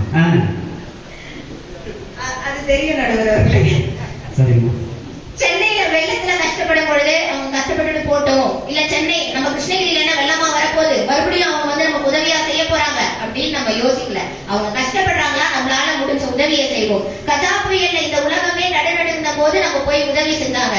நடுவர் அவர்களே, கொரோனா காலகட்டத்துல இந்த உலகமே முடக்கப்பட்ட போதும் எங்கேயாவது 10 பேருக்கு நான் சாப்பாடு கொடுத்துட மாட்டேனா, எங்கேயாவது 10 பேருக்கு நான் உதவி செஞ்சிட மாட்டேனா, ஓடி ஓடி உதவி செய்த தமிழ் மக்கள் இருந்த புண்ணிய பூமி. அவர்கள் எல்லோரும் தமிழ் இலக்கிய கருத்துக்களை நான் உள்ள வாங்கிட்டு தான் நடுவர் அவர்களை வளர்ந்திருக்காங்க அப்படிங்கறத நான் ஆணித்தரமாக எடுத்து வச்சுக்கிறேன்.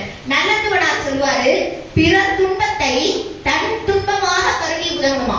அப்படியே உதவிட்டு போக கூடாதாம். அவங்க துன்பத்தை தான் துன்பமா கருதி உதவணுமா. ஆனா இன்னைக்கான காலகட்டத்தை யோசிச்சு பார்த்துக்கோங்க நடுவர்களே. ரொம்ப நாள் கழிச்சு ஒரு ஃப்ரெண்டையோ இல்ல ஒரு விருந்தினரையோ நம்ம பாக்குறோம்னு வச்சுக்கோங்களேன். ஃபேஸ்புக்ல இருக்கீங்களா, வாட்ஸ்அப்ல இருக்கீங்களா, இன்ஸ்டால இருக்கீங்களா, ஷேர் சாட்ல இருக்கீங்களா, கடைசி வரைக்கும் நீங்க நல்லா இருக்கீங்களா அப்படிங்கறத கேட்க மறந்துடும் நடுவர்களே. ஒருவேளை அதுக்கு மேலையும் நம்ம சொந்தம் நின்று நம்ம கிட்ட பேசுச்சுன்னா, நம்ம எந்த பிரச்சனையில அடிபட்டு எந்த பிரச்சனையை மறந்து வெளியே வரணும் துடிச்சிட்டு இருக்கோமோ அந்த பிரச்சனையை நம்ம கிட்ட பேசி அந்த பிரச்சனையை ஞாபகப்படுத்திட்டு நம்ம கிட்ட இருந்து போயிடுவாங்க. அப்படிப்பட்ட பிரச்சனைகள்ல இருந்தெல்லாம் நமக்கு வெளியே வரணும் அப்படின்னா இலக்கியங்கள் தான் நடுவர்களே நமக்கு துணை புரியுது. அப்படி இருந்தால் அதுவும் தப்பு, இப்படி இருந்தால் இதுவும் தப்பு, கத்தும் நாய்க்கு காரணம் வேண்டாம், தண்டிரல் பார்த்து தானே குறைக்கும். உலகின் வாயை தைத்தது அல்லது 2 செவிகளை இறுக்கி மூடிடு. இந்த உலகின் வாயை தைப்பது கடினம், உந்தன் செவிகள் மூடுதல் சுலபம். அவ்வளவுதான். நம்ம காலை மூடிட்டு நம்ம பயணிச்சுட்டே இருக்கணும்னு சொல்லி கொடுத்தது இந்த இலக்கியங்கள் தானே. இதை வெறுமனே படிச்சுட்டு அப்படியே இன்புற்று மகிழ்ந்துட்டு மட்டும் போலாம் அப்படின்னு சொன்னா நம்மளால இந்த உலகத்துல நிச்சயமா நிம்மதியா வாழ முடியாது நடுவர்களே. இறுதியாக ஒரு கருத்தை சொல்லி நிறைவு செய்கிற நடுவர்களே, ஒரு அப்பாவும் நீ படிச்சுக்கோமா இறுதியாக 3 செய்தி சொல்லிட்டேன் நடுவர் அவர்களே. ஒரு அப்பாவும் ஒரு மகளும் வந்து பேசிக்கிறாங்க. அப்பா வந்து ரொம்ப சோகத்துல இருக்காரு. சோகத்துல இருக்கிறத பார்த்து மகள் ஓடி போய் கேட்கிறா, ஏன்பா சோகமா இருக்க அப்படின்னு. படிச்சுட்டு இருக்க புத்தகத்தெல்லாம் விட்டுட்டு போயிட்டு அப்பாட்ட கேட்கிறா, இல்லம்மா எனக்கு மனசு ரொம்ப கஷ்டமா இருக்குமா. அப்படியாப்பா, சரி மனசு கஷ்டமா இருக்குன்னா என்ன பண்ணலாம்னு முடிவுல இருக்கப்பா அப்படின்னு கேக்குறாங்க. செத்து போயிடலான்னு இருக்குங்கன்னு அப்படின்னு சொன்னாங்க. செத்து போக போறியாப்பா, எப்படிப்பா நீ சாக போற அப்படின்னு பிள்ளை சிரிச்சுட்டே கேக்குது. தூக்கு போட்டு செத்தலான் இருக்க பாப்பா அப்படின்னு சொல்றாங்க. அப்பா தூக்கு மாட்டிக்க போறியா, ஒருவேளை பக்கத்துல இருக்க சித்தி சித்தப்பா பெரியப்பாலாம் உன்னை காப்பாத்திட்டா நீ என்னப்பா பண்ணுவ அப்படின்னு கேக்குது. இல்ல பாப்பா, ஏதாவது மருந்து இருந்து குடிச்சு நான் செத்துவோம் பாப்பா அப்படின்னு சொல்லி அப்பா சொல்றாரு. உடனே மகள் மறுபடியும் சிரிச்சுட்டே கேட்கிறா, ஆமாப்பா மாத்திரை எல்லாம் போட்டு செத்துருவியா, அப்பயும் நம்ம சொந்த பந்தம் ஃப்ரெண்ட்ஸ் யாராவது உன்னை காப்பாத்திட்டாங்கன்னா நீ என்னப்பா பண்ணுவ. இருக்கவே இருக்கடா வண்டி, நேரா வேகமா எடுத்துட்டு போய் ஓடி எங்கேயாவது வந்து செத்துருவேன்பா. அப்பா அப்பையும் அடி உதையோட நீ மிஞ்சி உயிர் தப்பிச்சிட்டனா நீ என்னப்பா பண்ணுவ அப்படின்னு. உடனே அப்பா யோசிச்சுட்டு அப்படியே பதில் சொல்றாரு, எப்படியாவது ஒரு வழிய தேடி கண்டுபிடிச்சு நான் செத்துருவேன் பாப்பா அப்படின்னு சொல்லி சொல்றாரு. உடனே அந்த பாப்பா சிரிச்சுட்டே சொல்லுது, அப்பா இந்த உலகத்துல சாகரத்துக்கே 1000 வழிகள் இருக்கும் பொழுது வாழ்றதுக்கு ஒற்றை வழி இந்த உலகத்துல இருக்காதா என்ன. அதனை அடிப்படையாக கொண்டு கருவாச்சி காவியத்துல கருவாச்சியும் ஒரு விளக்கும் பேசிக்கிற செய்தி இருக்கும். அதை பாருங்க. கருவாச்சி எந்த தப்புமே பண்ணாம தண்டனை அனுபவிப்பா, அந்த விளக்கோட பேசுவா. அந்த விளக்கோட நைட்டெல்லாம் உட்கார்ந்து பேசிட்டு நான் செத்துறவா அப்படின்னு சொல்லி அந்த விளக்கு கிட்ட பேசுவா. கொஞ்ச நேரம் அந்த விளக்க பார்த்துட்டே இருந்துட்டு அந்த விளக்கு கிட்ட சொல்லுவா, கொஞ்சோண்டு எண்ணெய் கொஞ்சோண்டு திரிய வச்சுக்கிட்டு இருக்க நீயே மறுபடியும் மறுபடியும் உயிர் வாழணும்னு நினைக்கும் பொழுது இந்த கருவாச்சி எந்த வகையில தாண்டு போயிட்டா நிச்சயம் நான் வாழக்கூடாதுன்னு நினைச்சவங்க முன்னாடி நான் சிறப்பா வாழ்ந்து காட்டுவேன் அப்படின்னு சொல்லிடுவா. இப்படி வாழக்கூடாது என்று நினைப்பவர்களுக்கு வாழ வேண்டும் என்ற எண்ணத்தை கொடுப்பது இந்த இலக்கியங்கள் தான் என்று சொல்லிக் கொண்டு நடுவர் அவர்களே சொல்லுமா, எனக்கு வாய்ப்பு கொடுத்தமைக்கு நன்றி கூறி விடைபெறுகிறேன். நன்றி, வணக்கம். 2 கருத்துக்களை ரொம்ப ஆணித்தரமா பதிவு பண்ணியிருக்காங்க. எந்த மனிதனின் ரத்தமும் கருப்பு தான், எந்த மனிதனுடைய நிலவும் அதாவது ரத்தமும் சிவப்பு தான், எந்த மனிதனுடைய நிலவும் கருப்பு தான். வண்ணத்தில் இல்லை வாழ்க்கை, நல்ல எண்ணத்தில் தான் இருக்கிறது வாழ்க்கை என்ற ஒரு அற்புதமான கருத்து சொல்லியிருக்காங்க. சார் யார் கூட இருந்தா நல்லா இருக்கான்னு நினைச்சது எங்க தலைமுறை மச்சான். அவர் யார் கொடுத்தாலும் நல்லா இருக்கா அப்படின்னா இன்றைய தலைமுறை விசில் வருது. உப்பு இல்லாம கூட வாழ்ந்துடலாங்க, ஆனா நட்பு இல்லாம வாழ முடியாது.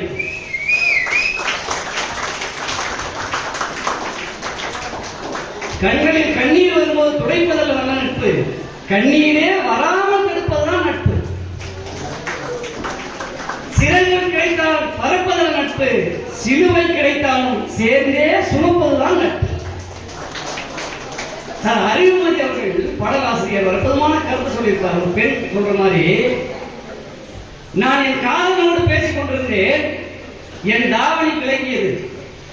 நான் என் காதலனோடு பேசிக் கொண்டிருந்தேன், என் தாவணி விலகியது. அதை நானே சரி செய்தேன். என் தோழனோடு பேசிக் கொண்டிருந்தேன், தாவணி விலகியது. அதை அவனே சரி செய்தான். இதுதான் நட்பு. காதலித்தவர்களை எல்லாம் மனதால் மணந்து கொண்டால் அதற்கு பேர் தான் நட்பு.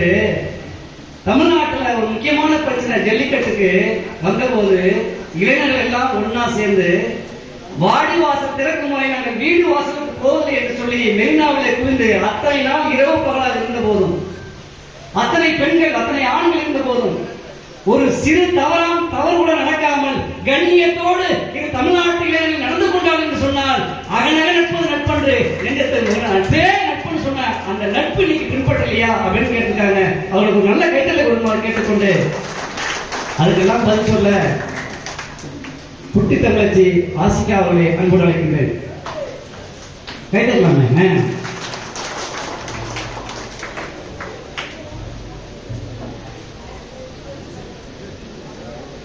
கல்யாணம் ஆனவங்க பார்த்தீங்கன்னா அவங்க 7 நிமிஷம் 8 நிமிஷம் பேசுறாங்க. கல்யாணம் ஆகாதவங்க பேசி பேசி பழகம் கொடுது 10 நிமிஷம் கணக்கு வச்சுங்க. 8 நிமிஷம் ஒரு பில் அடிப்பேன். எட்டாத உயரத்தில் எட்டி பார்த்து கொண்டிருந்த என்னை தொட்டு பார்த்து விட்டாள் என் தமிழனை. வந்தாயே தாயே, வா மகளே என்றாயே, தந்தாயே என்னாவள் என்னாலும் சரம் சரமாய் தமிழ் பாட்டு. உன்னை மறப்பேனா, உன்னை பாடாது இருப்பேனா? என்னை எரித்தாலும் எரியும் நெருப்பில் கூட உன்னைதான் காணும் இந்த தமிழ் சமூகம் என்று சொல்லி, செந்தமிழ் தாயே, சுந்தமகள் உன்னை வணங்குகிறேன். தாய் தமிழை நேசிக்கும் மத்துணை தமிழ் நெஞ்சங்களே, உங்கள் அனைவருக்கும் இந்த குட்டி தமிழச்சின் அன்பார்ந்த வணக்கம். நடுவர்களே வணக்கம். நன்றிமா. இப்ப ஒரு சௌரியமாயி போச்சு. கொரோனாக்கு முன்னாடி ஒரு 5 வருஷத்துக்கு முன்னாடி ஒரு இடத்துல பேசணும், மைக் வச்சாங்க, மைக்கு கெட்டல, கடைசியில ஆலோ பிளாக் கல்ல வச்சு அவங்கள பேச வச்சவங்க. நீங்க வளர்ந்துட்டாங்க, கைதட்டலாம். அவங்களுக்கு அற்புதமான ஒரு சிறப்பான தருணம். பேச்சிலே நாங்கள் எல்லாம் உயர வேண்டும் என்பதற்காக ஆலோ பிளாக் கல்லை போட்டு உயர்த்திய நடுவர் அவர்களுக்கு முதலிலே வணக்கத்தை கூறி, அருமையான தலைப்பு. என்ன தலைப்பு? இலக்கியங்களை கற்பது இன்புற்று மகிழவா, பின்பற்றி வாழவா? ஒரு நிமிஷம் நான் மறந்து போயிட்ட நடுவர்களே, ஆனந்த செயலியுடைய பேச்சை கேட்கும் போது. ஏன்னா ஆனந்த செயலிக்கு அடுத்த ப்ரோக்ராம் என்னன்னா மோட்டிவேஷனல் கிளாஸ் இருக்கு. இந்த மோட்டிவேஷன் கிளாஸ்ல அவங்க மைண்ட் அங்கேயே இருந்ததுனால கடைசி வரைக்கும் இலக்கியத்துக்குள்ளே வரல, நவீன இலக்கியமாகவே பேசுறாங்க. கடைசி வரைக்கும் சங்க இலக்கியத்தையே தொடர நடுவர்களே. என்னவா நட்பா? நீங்கெல்லாம் நட்பு எப்படி இருக்கு தெரியுமா? நண்பேண்டா. எப்படி நடுவர்களே? நண்பேண்டா. நடுவர் ஒரு வார்த்தை சொன்னார், என்ன தெரியுமா? உப்பு இல்லைன்னா கூட வாழ்ந்துடலாம், உப்பே இல்லைன்னா கூட வாழ்ந்துடலாம், ஆனா நட்பு இல்லாம வாழ முடியாதான். அத்தகைய ஒரு நட்பை உயர்த்தி பேசும்போதுதான் எனக்கு நடுவர்களே ஒரே ஒரு வார்த்தை, ஒரே ஒரு டைலாக் மட்டும் ஞாபகம் வருது. இன்னைக்கு இவன் தாண்டா பெரிய வேலையில கோத்து விட்டு போயிட்டாங்கிற மாதிரி இன்னைக்கு பல நண்பர்களால் தான் வாழ்க்கையை சீரழிச்சிட்டு இருக்கிறாங்கிற உண்மையை நம்ம மறந்துட்டு பேசிட முடியாது இல்லையா? இன்னைக்கு நண்பர்கள் ஒரு சாதனை செய்யறாங்கன்றதை விடவும் நண்பர்கள் இன்பத்துக்காகத்தான் கூடுகிறார்கள் என்கிற உண்மை நாம் எல்லாம் அறிந்த ஒன்றுதான். ஐயா ஒண்ணும் இல்ல, இந்த சிலப்பதிகாரங்கள், இந்த இலக்கியங்கள் எதற்காக இருந்தது, எதற்காக படைக்கப்பட்டது என்று சொன்னால், வருகிற தலைமுறை நம்முடைய மூத்தோர்களுடைய பண்பாட்டையும் பாரம்பரியத்தையும் கலாச்சாரத்தையும் பின்பற்றி நடக்க வேண்டும் என்பதற்காகத்தான் உருவாக்கப்பட்டது. ஆனால் எல்லா இலக்கிய மொழிகளுக்குமே இல்லாத ஒரே ஒரு சிறப்பு தமிழ் மொழிக்கு இருக்கிறது என்று சொன்னால், அறத்தையும் பொருளையும் இன்பத்தையும் வைத்து படைத்ததால் தான் அந்த இலக்கியங்கள் எல்லாம் உயர்ந்ததாக பார்க்கப்படுகிறது. ஏன் அந்த இன்பம்? எதுக்குங்க இந்த இன்பம்? இந்த இன்பத்தை எப்படி தெரியுமா பிரிக்கலாம்? இன்னைக்கு சாதாரணமா சொல்லணும்னா, காசுக்கும் கரன்சிக்கும் டப்புக்கும் துட்டுக்கும் ஃபேனுக்கும் ஏசிக்கும் கோல்டுக்கும் கோல்டு கவரிங்க்கும் வெள்ளிக்கும் பிளாட்டினத்துக்கும் புகழ்ச்சிக்கும் காக்கா பிடிக்கிறதுக்கும் இலவச வேட்டி சேலை இருந்து பட்டு சேலை வரைக்கும், கச்சிப்புல இருந்து காஞ்சிபுரம் பட்டு வரைக்கும், ஒத்த பாக்கெட் இருந்து 2 பாக்கெட் வச்சு தைச்ச பேண்ட் வரைக்கும், ஒத்த சடையில இருந்து 2 சடை வரைக்கும், பழைய 500 ரூபாய் நோட்ல இருந்து 1000 ரூபாய் நோட்டு வரைக்குமே செல்றதுலன்னு தெரிஞ்சாலும் கூட இன்னைக்கு நாம எல்லாம் அதை நோக்கி தான் போய்கிட்டு இருக்கோம். உண்மையிலேயே பொன்னாலும் பொருளாலும் கிடைப்பது அல்ல இன்பம், இலக்கியங்கள் தருவதுதான் நிதர்சனமான இன்பம். ஒண்ணு நீங்க கவலைப்படாதீங்க. இந்த கொரோனா வந்தப்ப காலேஜெல்லாம் லீவ் விட்டாங்க, அரே சாமி உசே மணி 10 வியாபாரம் போச்சு. அது இங்க பேசிருச்சு. பேசுமா. இந்த இலக்கிய இன்பம் இருக்கிற நடுவர்களே, இந்த இலக்கிய இன்பத்தை யாரால உணர முடியும்னா இலக்கியத்தை படிக்கக்கூடிய மனிதனால் மட்டும்தான் இந்த இன்பத்தை உணர முடியும் என்று சொன்னால், ஓரறிவாக இருந்தாலும் சரி, ஈரறிவாக இருந்தாலும் சரி, ஐந்தறிவாக இருந்தாலும் சரி, அவர்களால் எல்லாம் உணர முடியாத ஒரு இன்பத்தை இலக்கியங்கள் இன்றைக்கு மனித குலத்திற்கு கொடுத்திருக்கிறது என்று சொன்னால், பின்பற்றுவதை விட முதன்மையான கருவியாக எது இருக்கிறது என்று சொன்னால் அது இன்பமாகத்தான் இருக்க முடியும். ஒன்று சிலப்பதிகாரம் ஒரு காப்பியம். இது வந்து குடிமக்கள் காப்பியம் சொல்றாங்க.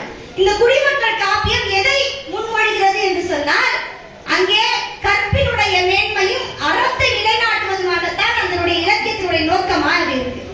இந்த இடத்துல இளங்கோவடிகள் ஒரு வரிகள் வைக்கிறார். பாண்டிய மன்னன் தான் செஞ்ச தப்ப உணர்ந்து இப்படி ஒரு வார்த்தையை சொல்றார். யானோ அரசன், யானே கள்வன், கெடுக என் ஆயுள் என்று சொல்லி அந்த மன்னன் இறந்து விடுகிறார்.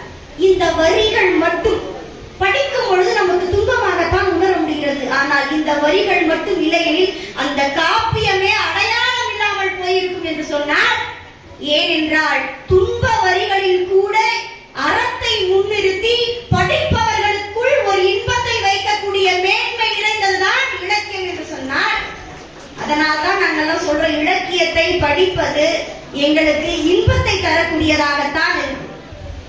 நடுவர்களே, இந்த பக்தி இலக்கியங்களை வந்து ரெண்டா பிரிக்கிறாங்க. சங்க இலக்கியம், பக்தி இலக்கியம். எதுக்குமே இந்த பக்தி இலக்கியம் வேணும் அப்படின்னு ஒரு கேள்வி கேட்கும் போது, மனசுக்குள்ள நிறைய இன்னல்கள் இருக்குமா, அந்த இன்னல்களை எல்லாம் ஆற்றக்கூடிய வகையிலே பக்தி இலக்கியம் ஒன்றுச்சுன்னு சொல்றாங்க. அந்த பக்தி இலக்கியத்துல வந்து திருவாசகம் என்கிற ஒரு நூல் இருக்கு. இந்த திருவாசக நூலை வள்ளலார் வந்து ஆழ்ந்து படிக்கிறார். வள்ளலார் படிச்சுட்டு இப்படி ஒரு வரிகளை சொல்றார். வான் கலந்த மாணிக்க வாசகா, நின் வாசகத்தை நான் கலந்து பாடுங்கால், நற்கரும்பு சாற்றிலே தேன் கலந்து, பால் கலந்து, செழுங்கனி தீச்சுவை கலந்து, ஊன் கலந்து, உடல் கலந்து, உவட்டாமல் இனிப்பதுவே என்று ஒரு இலக்கியத்தை படித்து, அதுவும் பக்தி இலக்கியத்தை படித்து ஒருவரால் இப்படி ஒரு வரியை எழுத முடியும் என்று சொன்னால் அந்த இலக்கியம் எத்தகைய ஒரு இன்பத்தை தரக்கூடியதாக இருக்க முடியும். 63 நாயன்மார்களுடைய வரலாறுகளும் பேசப்படுகிறது. இங்க யாருமே 63 நாயன்மார்களாக வாழ முடியாது. ஆனால் இருந்தாலும் கூட 63 நாயன்மார்களுடைய வரலாறுகளை படிக்கும் பொழுது நம்முடைய உள்ளம் பண்படுகிறது அல்லவா? இதுதான் இன்பமாக இருக்க முடியுமே தவிர்த்து வேறு எந்த இன்பத்தையுமே இலக்கியங்கள் எடுத்து இயங்குவதில்லை என்பதுதான் உண்மை. நடுவர் அவர்களே, பாவேந்தர் பாரதிதாசன் வந்து ஒரு கவிதை எழுதார். என்ன கவிதை அப்படின்னா, கிளையினில் பாம்பு தொங்க, விழுதென்று குரங்கு தொட்டு, விளக்கினை தொட்ட பிள்ளை போல் வெடுக்கென குதித்ததை போல் கிளைதோறும் குதித்து தாவி கீழுள்ள விழுதை எல்லாம். நடுவர்களே, இந்த வரிகளை பார்க்கணும். விழுதை எல்லாம் குரங்குன்னு சொல்லும்போது என்ன பார்த்து சொல்றேம்மா? கீழுள்ள விழுதை எல்லாம் ஒளிப்பாம்பா எண்ணி எண்ணி உச்சி போய் தன்வாள் பார்க்குமாம் குரங்கு. எப்படி உச்சி போய் தன்வாள் பார்க்குமாம்? இது சாதாரண ஒரு நிகழ்வு தான். எங்கேயாவது குரங்கு உச்சிக்கு போய் தன்னுடைய வாழை பார்த்து பாம்புன்னு நினைக்குமா? ஆனா நினைக்காது இல்லையா? இந்த முருகு உணர்ச்சி என்று சொல்லப்படுகிற அழகு நிறைந்த உணர்ச்சியையும் கற்பனையும் இலக்கியங்கள் நமக்கு உணர்த்துகிறதா இல்லையா? இதனால்தான் நாங்க சொல்றோம் இலக்கியங்கள் எங்களுக்கு இன்பத்தை மட்டும்தான் தந்து கொண்டிருக்கிறது என்று. ஒரு புது கவிஞன் இப்படி ஒரு கவிதை எழுதியிருக்கிறார். என்ன அப்படின்னா, எனக்கான விடுதலை என் கவிதை, உனக்கானதை நீயே எழுதிக்கோ. இன்னைக்கு நமக்கான கவிதையை நாமே எழுதிக் கொள்ள தயாராக இல்லை. ஆனால் எது ஒரு மனிதனை இன்புற செய்யும் தெரியுமா? ஒருவருக்கான கவிதை ஒவ்வொருவருக்கும் ஆனது. ஒருவருக்கான கவிதை ஒவ்வொருவருக்கும் ஆனது. ஒவ்வொருவருக்குமான கவிதை எல்லோருக்கும் ஆனது. அது இன்பத்தின் அடிப்படையிலே என்று கூறி வாய்ப்பளித்தமைக்கு நன்றி பாராட்டி விடைபெறுகிறேன். நன்றி, வணக்கம். அருமையான கருத்து. அவங்க 2 கருத்துக்கள் அழகா சொன்னாங்க. சார், முதல்ல இலக்கியங்களை படிச்சு இன்புறணுங்க அப்படின்னா, வள்ளுவர் கூட அழகா சொல்லியிருப்பார், இடுக்கண் வருங்கால் நழுகன்னு. என் கல்யாணத்து அன்னைக்கு தாலி கட்டும் போது நல்ல நேரம் முடியும் போது நல்ல நேரம் முடியும் போது தாலி கட்டுங்கன்னு சொன்னார். அதே மாதிரி அந்த போட்டோகிராஃபர் சொன்னார், சார் நல்லா சிரிங்க சார், நல்லா சிரிங்க சார்னு சொன்னார். அப்ப தெரியல, எனக்கு இப்பதான் தெரியும் ஏன் சிரிக்க சொன்னார். அது கடைசி சிரிப்பு அதோட சரி. சார் புத்தனேரி சுப்பிரமணியன் என்ற ஒரு புது எழுத்தாளர் ஒரு நெல்லை மாவட்டம் 2 வரையில அழகா கருத்து சொல்லியிருக்காரு. நான் உண்மையில ஆச்சரியப்பட்டு போயிட்டேன். சிரித்து பேச பழகு, அதுவே சிறந்த